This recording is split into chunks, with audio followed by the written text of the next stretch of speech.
Hello children, I am Sudesh sir from Sudesh Coaching Classes.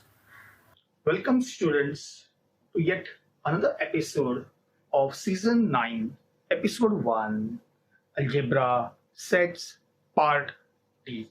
Okay students, now we are going to find whether the given sets are finite or infinite. Well, in the last episode we did it, but now we are going to find out from this roster form. And what is a roster form and how to read it? Come, let's check it out. Okay, given the first sum, how to read the roster form? A is a set of all x. How should you read? A is a set of all x. What that line, a vertical line means? It means such that. A is a set of all x such that x is equal to n square, while this particular variable n belongs to, what does it mean? Belongs to set of natural numbers. Okay, and you know what a set of natural numbers? They are 1, 2, 3, 4 and so on.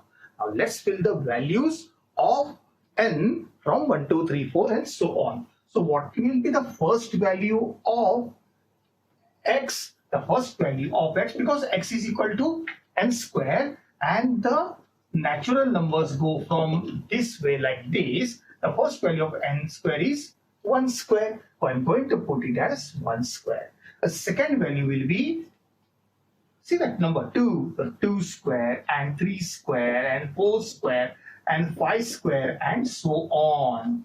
Okay, it will go on increasing to this end. It will not stop. It cannot be counted. You understand? 1 square, 2 square, 3 square, because this particular n belongs to the set of natural numbers which starts from n, of course. This is an infinite set. This is an infinite set. Okay, let's go to the second sum. B is a set of all x, vertical line means such that x belongs to set of natural numbers and x is less than 15. Okay, natural numbers start from 1, but it is from one condition. Okay, and second condition is that x should be less than 15. So what will our set B contain? Of course, it starts from 1, 2, 3, 4, 5 and so on, and the last number will be 14, because all the set contains elements less than 15. Are they countable? Yes, they are countable. And once they are countable, they are? Yes.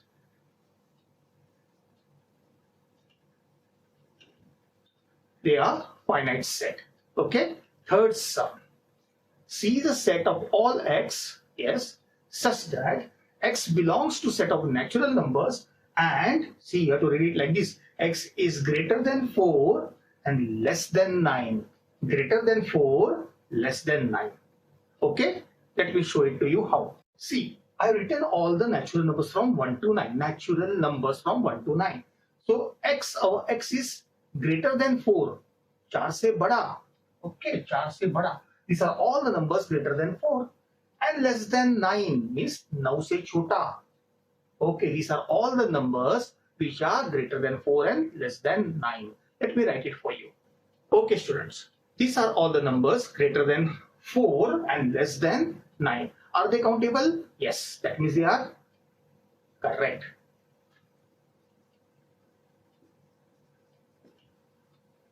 Finite set. Correct. Now let's go to the fourth sum. D is a set of all x such that x is equal to 1 upon a. 1 upon a. A belongs to natural number which starts from 1. And a is greater than 3. Greater than 3. Okay, greater than 3 matlab 3 se bada. 4, 5, 6 and so on. What is 1 upon a? Okay, and a belongs, the first one belongs to 1. And it will belong to 2, 3, 4, 5, 6, 7, 8 and so on. Why? A belongs to set of natural number. Pehla condition. Second condition, our a should be greater than 3. 3 se bada. 3 se bada. Okay, I take all the values 3 se bada. Okay, greater than 3. So what is the first value greater than 3? 4. Okay, so what will be our first value? 1 upon 4. What I am going to do? I am going to replace this a by that numbers. So what will our set contain? A D will contain 1 upon 4. Then 1 upon 5. 1 upon 6. 1 upon 7, 1 upon 8, and so on. Because the denominator value is greater than 3, 4, 5, 6, 7. Are they countable? No, there is no limit over here. Therefore, it is an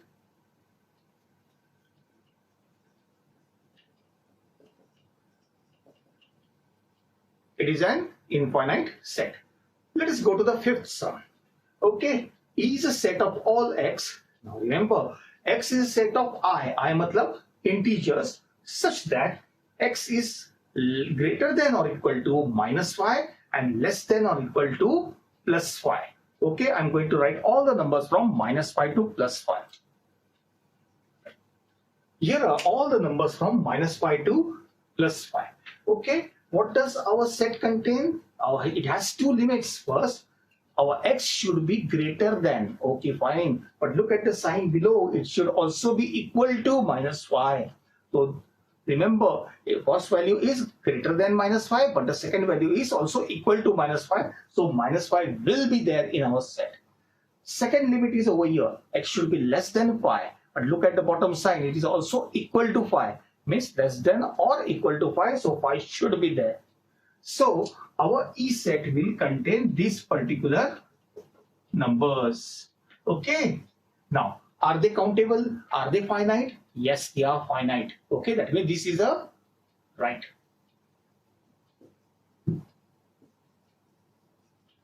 This is a finite set. Okay, students, did you understand? Okay, students. Now, another part. Find if the given equations are singleton or empty. This we studied in the last episode, didn't we? But now a little bit complicated ones. Come, let's do it. Okay.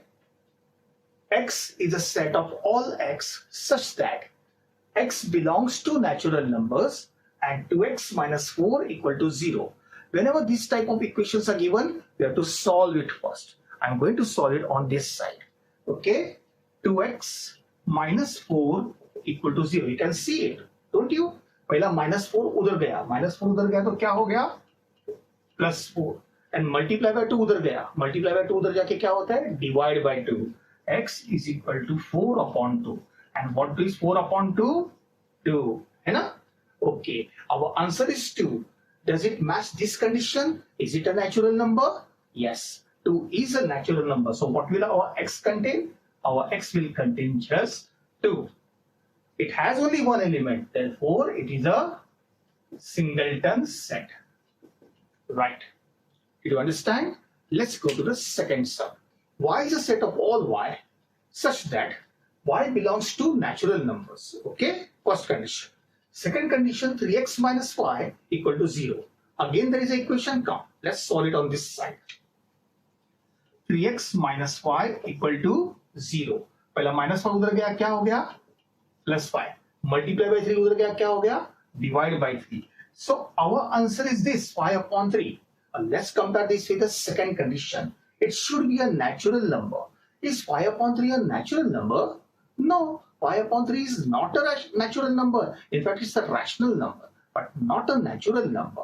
Hence, अपने y में क्या आएगा? Yes, the answer is 5 upon 3. But this condition says no. This 5 upon 3 cannot be included here because it is not a natural number. मतलब क्या आएगा अपने पास? Just an empty set. This is the answer of empty set. So very important to compare both the conditions. Let's go to the third sum. Z is a set of all z such that z belongs to integers, and you know what are integers, and z is greater than -1 and less than 1. So let us say what are the values if I am going to write the integers. Okay, these are all the integers, -2, -1, 0, 1, 2 and so on. लेकिन अपना पहला condition क्या है? It should be greater than -1. Okay, so this will not come. -1 will not come. It should be less than 1. So 1 will also not come. That leaves only 0. Okay, only 0. Now that was the first condition that we got the answer 0. Second condition, is 0 an integer? Yes, 0 is an integer. So I can write 0 over here, and that means it has only one element. And if it has one element, it is a singleton set. Did you understand? Let's go to the fourth sum. M is a set of all x such that x belongs to whole numbers, and you know what are whole numbers. And 4x plus 8 equal to 0. Whenever there is an equation, we have to solve it. Come, let's solve it.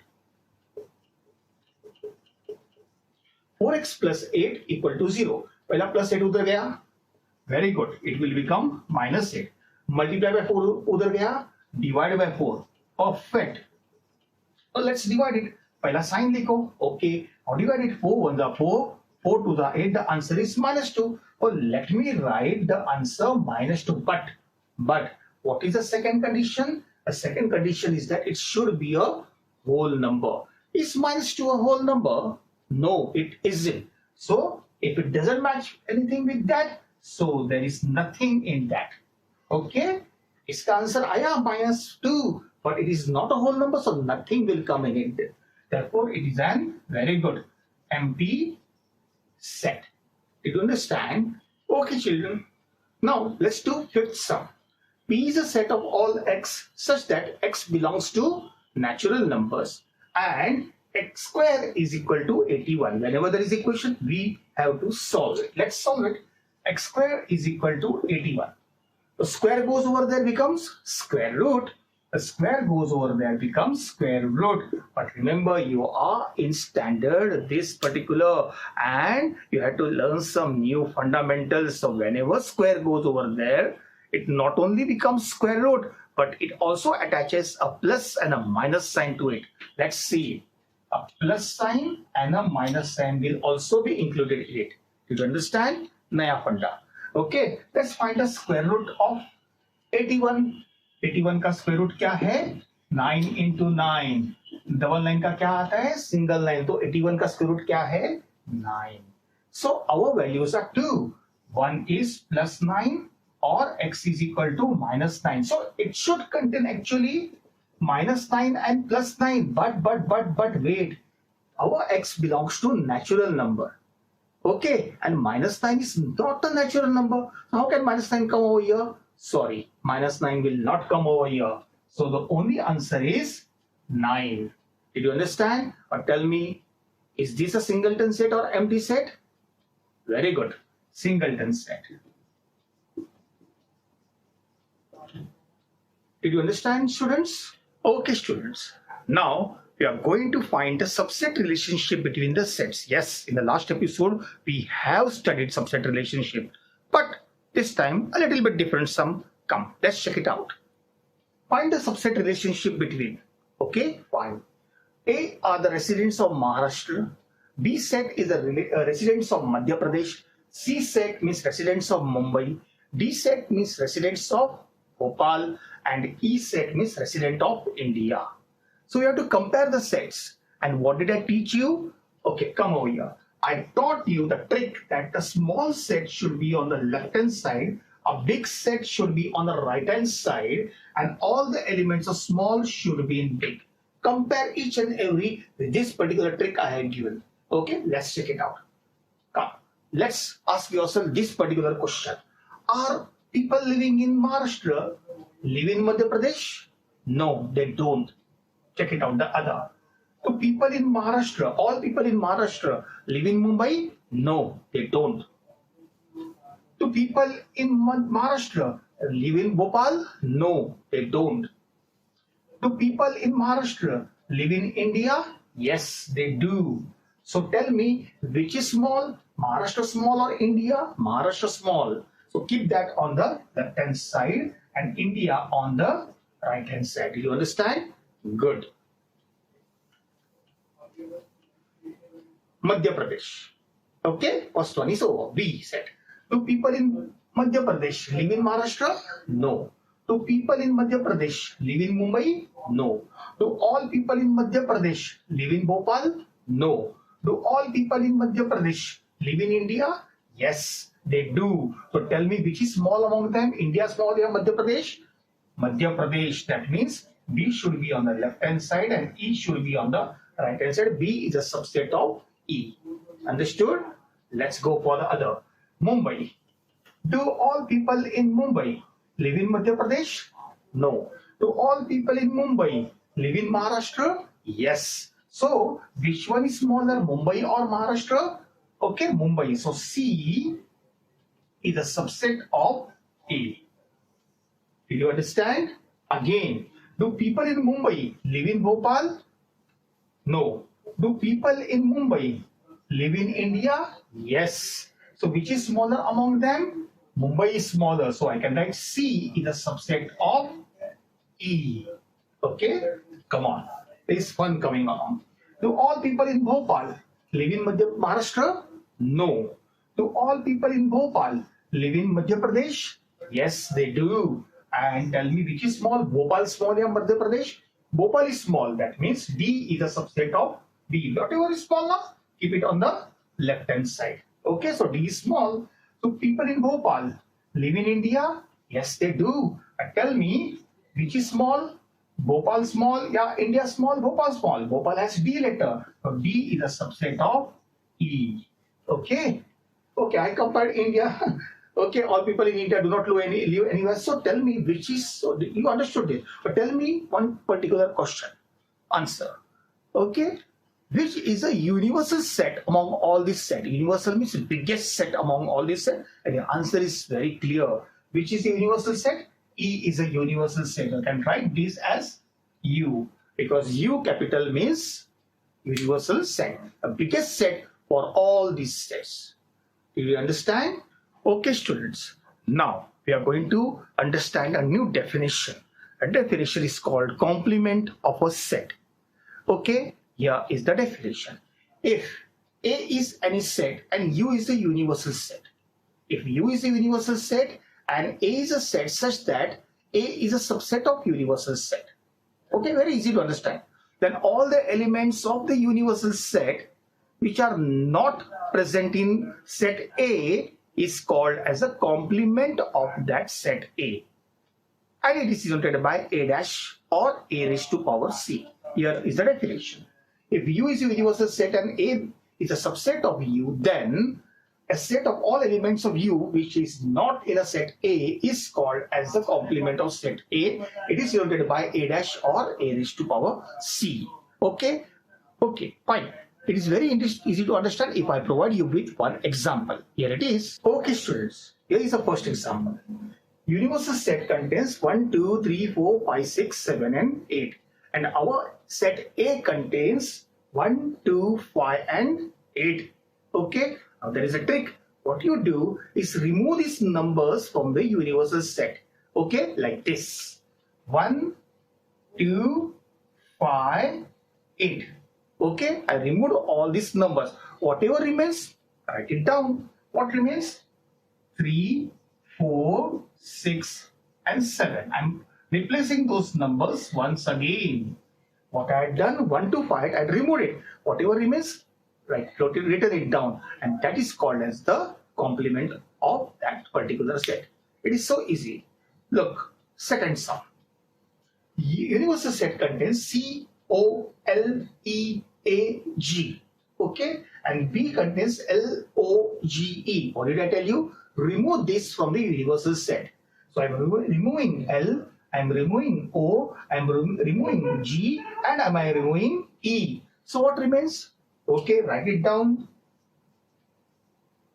So this is called as a complement of a set. Did you understand? It is so easy.